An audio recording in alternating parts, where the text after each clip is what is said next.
Takže čau lidi, jednoho dne jsem si řekl, jestli splnil svůj dětský sen. A to byl konkrétně magnet fishing a celkové hledání pokladu. Prvně jsem se jel do Ústí pro 2 400 kilový magnety na jednu stranu. Přítelkyně tady na mě kouká. A leto mi nestačilo. To mi nebylo dost. Takže jsem hnedka pár dnů na to, asi 2-3 dny na to, jsem prostě neodolal a koupil jsem si magnet na 1,1 tuny na obě strany. A tak jsem začal lovit. Ten magnet mám teďka, myslím, 3. den, možná 4.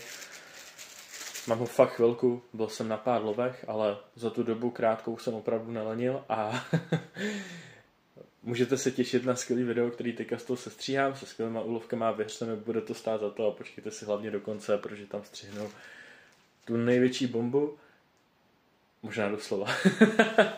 Takže začnu v celku zrychla. Prvně jsem vůbec nepočítal s tím, že z toho budu nějakým způsobem točit, takže ten začátek úplnej nemám zdokumentovaný, hodím sem teda jenom fotky toho, co se nám povedlo vylovit. Dále už jsem to začal teda dokumentovat, takže pak už uvidíte nějaký lepší přenos. Já jsem fotky teda už hodil, teďka je vidíte vlastně na pozadí.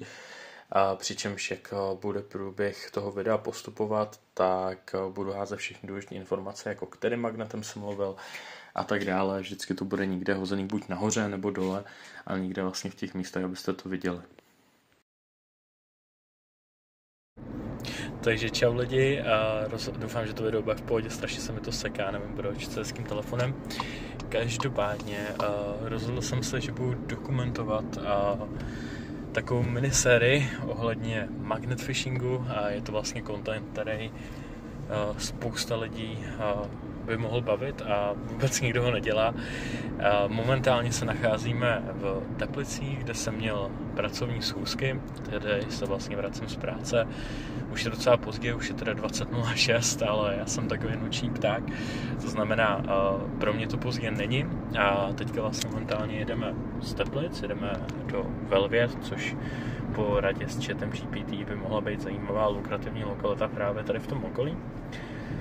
A to vlastně z toho důvodu, že v blízkosti je spousta bunkrů, to znamená přítomnost vojáků z druhé světové války. V minulých dobách dokonce tam byla teda nějaká výrobna, nějaký munice, výbušnin a tak dále v jednom z areálů, který právě sousedí s řekou Bílinou, která tam teče. A vlastně ty všechny informace docela zvyšujou nějakou šanci na to nalíst něco pěkného. A já věřím, že tam taky něco pěkného najdu. Docela se na to těším, půjdu jen na chvilku, právě protože už je takto pozdě, chci jít domů za rodinou, ale každopádně, když už jsem tady, tak to tam párkrát nahodím a uvidíme, co vytáhneme. Takže já to budu dál dokumentovat, tohle je jenom nějaký takový krátký střih k tomu a adios amigos.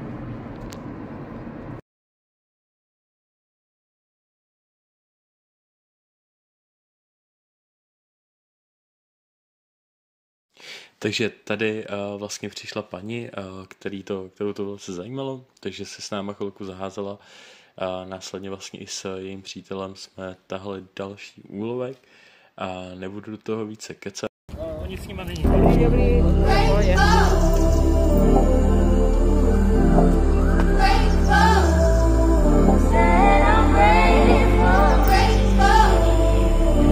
Hezky.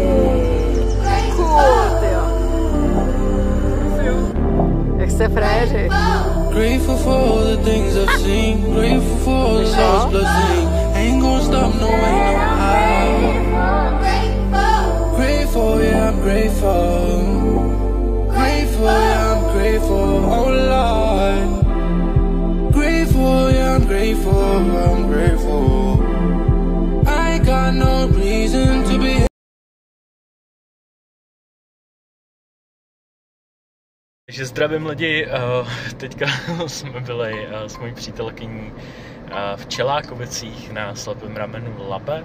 Každopádně potom, co jsme mluvili s místníma, tak prej je to uměle vytvořený, nebo respektive uměle jako probouraný koryto, to nás lehce odradilo, no ne lehce, sedli jsme do auta a jedeme. A jedeme na můj druhý plán, který je teda od nás hodinku a to je Terezín a to hnedka Labe za tou pevností. Kolik tam toho bude, jestli tam něco bude, to otázku. Ale co můžu říct asi s jistotou, takže tam ten potenciál určitě nějaký bude, protože je to hnedka za tím koncentračním táborem, nebo aby to správně bylo řečeno, tak Ketem, že toto vlastně nebyl koncentrační tábor, kde se ale tak či tak shromažďovalo spoustu německých vojáků tehdejší doby a pokud teda jsem o něčem něco nevynechal, tak určitě by se to nemělo čistit a minimálně jako řeka vane dál, takže samozřejmě povodně a takovýhle věci ty předměty unášej a přemisťou a tak dále. Takže nás čeká ještě pořádný dobrodružství.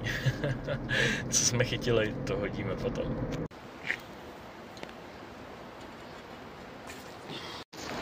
Tak jsme u Terezína, nejdřív jsme zkusili ohře, ale je to docela mělký, až tam doprostřed by teoreticky mohlo něco být, ale samozřejmě, když je větší sucho, tak to možná bude mělký uprostřed. Takže to tady zrovna nějak moc nadějně nevidím. A spíš pojedeme, jak se tady slejvá Labe a Ohře, tak někam tam do těch míst, což je tady hnedka vedle. A tam už věřím, že to bude trošku lepší.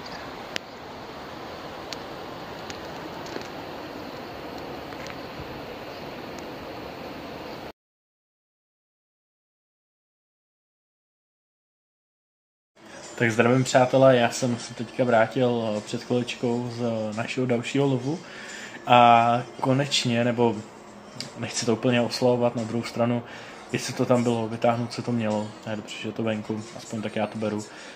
Ale každopádně, když to tady řeknu takhle, konečně jsme našli něco velice zajímavého. Teďka už jsem teda doma, dávám si tady pivečko točený tady vedle z hospody, co mám vedle baráku. Každopádně, dámy a přátelé, pánové a kočky a slečny a zvířata, hodím vám teďka, bohužel mám jenom fotky. Situace byla docela vypjatá, skrz zjišťování, co to je a tak dále, nějakou opatrnou manipulaci. Moc opatrná teda nebylo, že jsem to odlepil z 1,1 tunového magnetu a šel jsem to umývat do vody, ale šance je to bouchne, 1%. Každopádně našli jsme dělostřelecký granát, musel tedy kvůli nám uzavřít velkou část cyklostezky.